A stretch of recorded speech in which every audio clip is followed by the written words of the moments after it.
मेरे प्रिय छात्रों, मैं महेश झा, सहायक प्राध्यापक, व्याकरण विभाग, कीर्ति नारायण कामाख्या संस्कृत महाविद्यालय, महरैल, मधुबनी, आप सबों के लिए आवृत्ति हेतु वैयाकरण सिद्धांत कौमुदी में अजंत स्त्रीलिंग प्रकरणस्थ स्त्रीलिंग में त्रिचतुर शब्दों के सिद्ध रूप विषयक पाठ उपस्थापित कर रहा हूँ।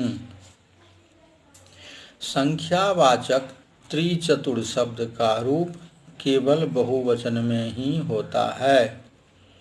इस प्रकार त्रिजस चतुर्जस इस स्थिति में त्रिचतुरो स्त्रियां तीसरी चतस्री सूत्र की प्रवृत्ति होती है।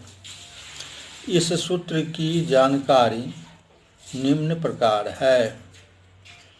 इसमें दो स्थानीय हैं, त्रि एवं चतुर, दो आदेश हैं, तीसरी एवं चतस्री। निमित्तवाचक पद विभक्तों की अनुवृत्ति अष्टन विभक्तों से की जाती है।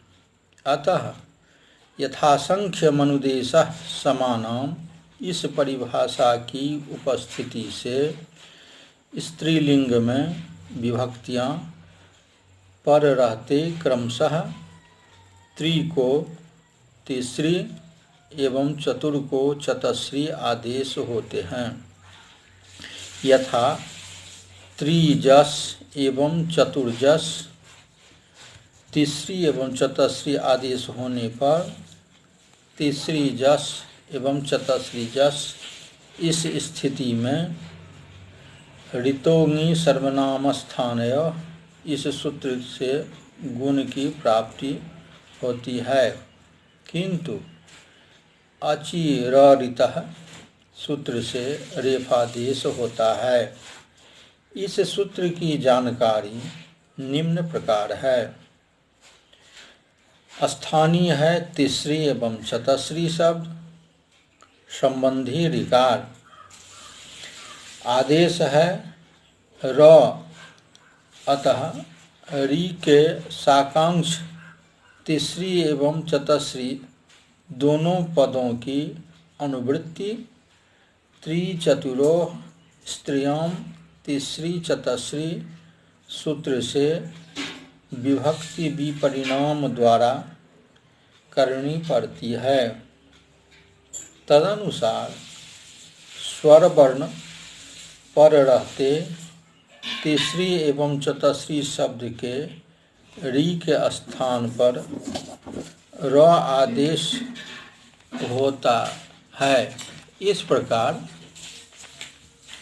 तीसरी जस चतस्री जस अनुबंध लोप अस ऋकार का र स का रुत्व विसर्ग होने से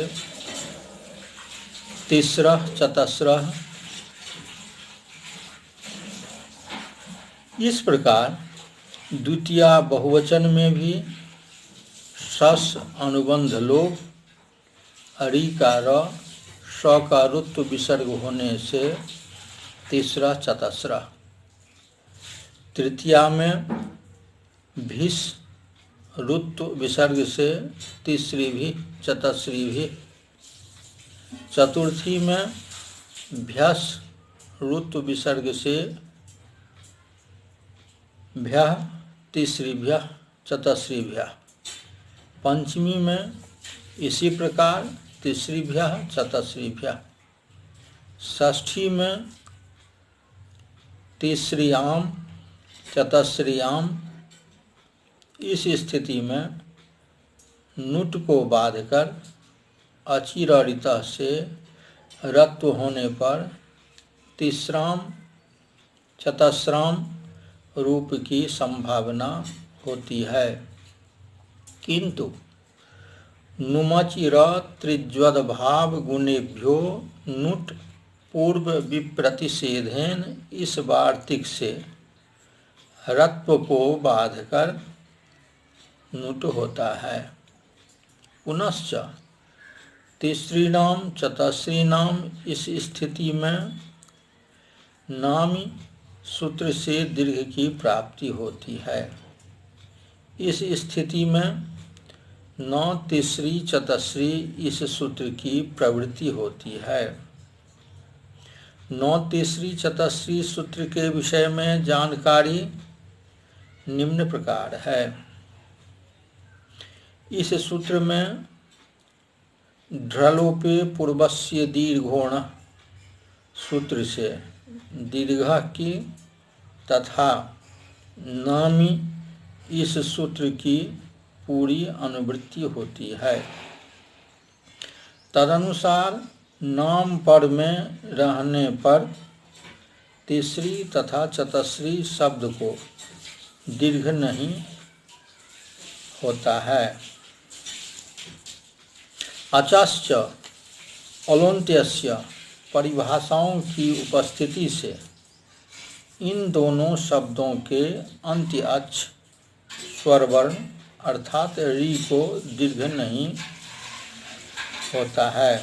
इस प्रकार तीसरी नाम चतस्री नाम में दीर्घ निषेध होने पर रिवर्णान्नस्य णत्वं वाच्यम इस वार्तिक से नौ को ण होने पर तीसरी नाम चतस्री नाम इन प्रयोगों की सिद्धि होती है।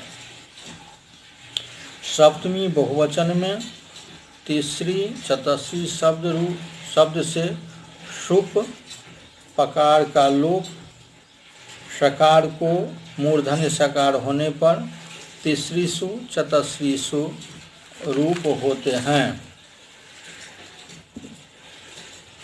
त्रिचतुर शब्दों को बहुब्रीहि समास में तीसरी चतस्री आदेश होने के संबंध में व्यवस्था निम्न प्रकार है। त्रिचतुर के तीसरी चतस्री आदेश का विधायक सूत्र है त्रिचतुरो स्त्रियाम तीसरी चतस्री। यह सूत्र अंगस्य के अधिकार क्षेत्र के हैं। इसका प्रभाव पढ़ना अनिवार्य है। तथापि अंगस्य पद सूत्र में उपदिष्ट न होने के कारण वह त्रिचतुर का विशेषण नहीं हो सकता। इसका कारण यह है कि सूत्र में उच्चरित स्त्रियाम पद त्रि एवं चतुर शब्दों के साथ विशेषण के रूप में अन्वित होता है। इस संबंध में यह परिभाषा नियामक है। श्रुतानुमितयोः श्रुत संबंधो बलियान। श्रुत और अनुमित में श्रुत संबंध ही बलवान होता है। फिर भी अनुमित विशेषण वाची अंगस्य पद का इतना प्रभाव अवश्य होता है कि परिणामतः तदंत विधि होती है। इस तरह स्त्रीलिंग में विद्यमान त्रि एवं चतुर शब्दांत अंग को क्रमशः तीसरी एवं चतस्री आदेश होते हैं। इस कारण अंग स्त्रीवाचक अपेक्षित नहीं है, किंतु त्रि एवं चतुर शब्द को स्त्रीलिंग में रहना अपेक्षित है। चाहे अंग पुल्लिंग या नपुंसक में हो, तात्पर्य यह है कि बहुब्रीहि समास करने पर अन्य पदार्थ पुल्लिंग, स्त्रीलिंग, नपुंसकलिंग वाची कोई भी रहे, उसकी यहाँ अपेक्षा नहीं है। समास युक्त शब्द में त्रि अथवा चतुर शब्दों का स्त्रीलिंग में होना उसके विग्रह वाक्य से जाना जाता है। अर्थात त्रयः रहे तो पुल्लिंग, त्रीणि रहे तो नपुंसकलिंग, तीसरा रहे तो स्त्रीलिंग जानना चाहिए। यथा प्रियाः त्रयः, प्रियाणि त्रीणि वा, यस्याः सा प्रियत्रिः मति शब्द के समान रूप होता है। प्रिया तीसरो यस्य स प्रियतिसा धात्री शब्द सदृश रूप होता है। प्रियास तीसरो यस्य तत्पुलम प्रियत्री, ऐसा होगा।